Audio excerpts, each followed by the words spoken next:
नमस्कार। आप देख रहे हैं अपना चैनल न्यूज सच तक और मैं हूं सोनेलाल। मैं अक्सर अपने हर अंक में कहता रहता हूं कि सावधानी हटी दुर्घटना घटी, क्योंकि आपकी जरा सी नादानी, आपकी जरा सी नासमझी आपको और आपके देश को खतरे में डाल देती है। और इसका एक जीता जागता उदाहरण फिर सामने आया है, जब एनआईए ने सीआरपीएफ के एक जवान जिसका नाम है मोतीराम जाट, जिसे जासूसी के आरोप में पकड़ा गया है। और ये जवान भारत के संवेदनशील स्थानों की गतिविधियों की जानकारी पाक खुफिया अधिकारियों को देता था। एनआईए को ये बहुत बड़ी कामयाबी तब हासिल हुई जब उसने सीआरपीएफ के जवान को जासूसी के आरोप में गिरफ्तार किया। जो जवान पकड़ा गया है उसका नाम है मोतीराम जाट और इसे दिल्ली से गिरफ्तार किया गया है। मोतीराम जाट संवेदनशील जानकारियां पाकिस्तान की खुफिया एजेंसी के अधिकारियों को देता रहता था। ऐसा माना जा रहा है कि मोतीराम जाट 2023 से ही भारत की संवेदनशील जानकारियां पाकिस्तान के जो खुफिया अधिकारी हैं उनको देता था। और जांच में भी पता चला कि मोतीराम जाट को इसके बदले में मोटी रकम भी मिलती थी। हमने कहा कि आपकी हर जानकारी अगर एजेंसियां चाहें तो उनके हासिल करने में कोई दिक्कत नहीं होती है। हम जब भी कोई काम करते हैं तो आजकल मोबाइल फ़ोन का प्रयोग करते हैं, और मोबाइल फ़ोन में जितने भी प्लेटफार्म्स हैं इनकी निगरानी हमेशा हमारी गुप्तचर एजेंसियां जो हैं भारत की वो करती रहती हैं। और जब भी आप किसी से बात करते हैं, कांटेक्ट करते हैं किसी से, तो लगातार जब आप कहीं बात करते हैं, ख़ासकर जब विदेशों में बात करते हैं, तो विदेशों में की हुई आपकी हर कॉल के ऊपर हमारी एजेंसियों की नज़र रहती है। और इस मोतीराम जाट के ऊपर काफ़ी दिनों से उसके जो मीडिया वार्तालाप था उसके ऊपर एजेंसियां निगरानी कर रही थी। और ज्यों ही उनको उचित समय मालूम हुआ तो उसको पकड़ने के बाद में कोर्ट के सामने पेश किया गया। और कोर्ट ने मोतीराम जाट को 6 जून तक के लिए जो एनआईए एजेंसी है उसको सौंप दिया है कि आप पूछताछ करिए। अब पूछताछ जब की जाएगी तो पूरे खुलासे हो जाएंगे। हमारे लोग कैसे शिकार होते हैं, होता क्या है कि जब आप सोशल मीडिया, फेसबुक, इंस्टाग्राम जैसे उस पर जब आप काम करते हैं तो उस समय कई आकर्षक लड़कियों के चित्र दिखाई देते हैं, और आप लोग जिज्ञासावश जब उसको क्लिक करते हैं तो फिर उनसे वार्तालाप होती है, टेक्स्ट में बातचीत होगी। पहले आप लिखते हैं, वो लिखती है, और लिखने के बाद में फिर एक ऐसा लगेगा, आपको लगेगा कि ये हमारे पड़ोस की ही आसपास की कोई लड़की होगी, और आप झांसे में आकर के बातचीत करने लगते हैं। और ऐसे में आपकी बातें जो हैं वो रिकॉर्ड होती रहती हैं, फिर ब्लैकमेलिंग आपकी शुरू हो जाती है।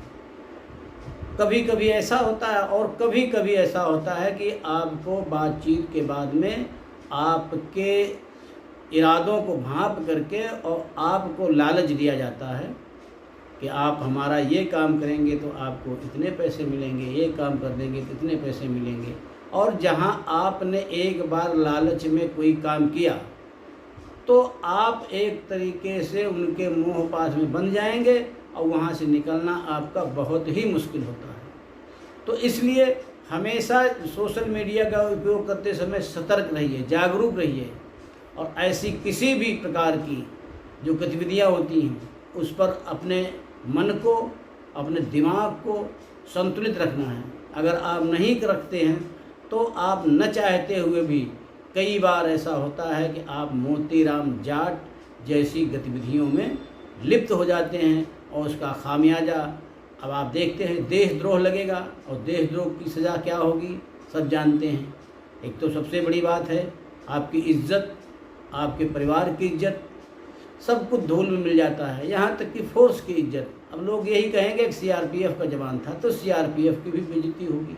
तो इसलिए हमको बहुत ही सतर्क रहना है सोशल मीडिया पर काम करते हुए, और कहीं भी लालच में नहीं पड़ना है, किसी भी मोह पास में नहीं फंसना है। अगर इससे आप दूर रहेंगे तो आप सही सलामत रहेंगे, नहीं तो अंजाम बुरा होना ही है। दूसरी घटना का एक और जिक्र करेंगे। असम राइफल्स के एक जवान ने पुलिस के सीओ से पंगा ले लिया और उसका परिणाम क्या हुआ कि उसको जेल जाना पड़ा।